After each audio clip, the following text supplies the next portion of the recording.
Ito nga pala yung lupang binili namin ni Matthew Roach.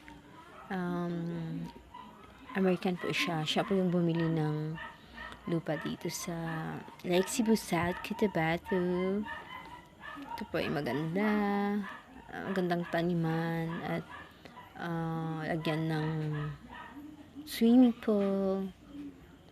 Dito po yung pinili namin dahil malayo sa ingay at ang lamig at ang ganda ng kapaligiran. Yun po. Ito po, may mga tanim na po siyang mais. Tsaka mayroon pong tanim na kikita po ninyo na mayroong ano po yan, tanim na durian. Puno ng durian. Ayun po, ang ganda po. At saka mayroon po dyan spring. Kaya libre na po yung tubig dyan.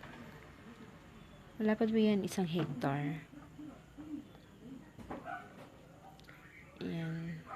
Sa baba po, mayroon po dyan balloon at spring. Ayun po, puno ng mangosteen. At yan, sa pababa po, may makikita po kayong tubig dyan.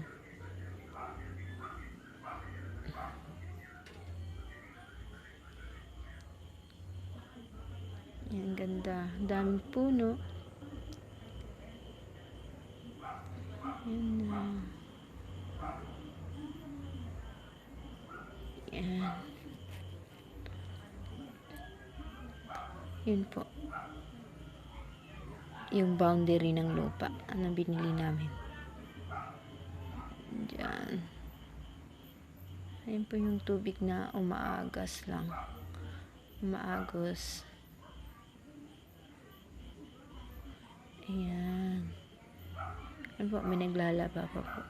May naiiwang damit. Yan, ang spring.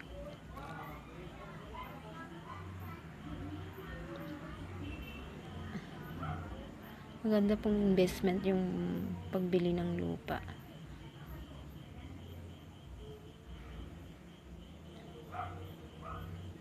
Yan siya.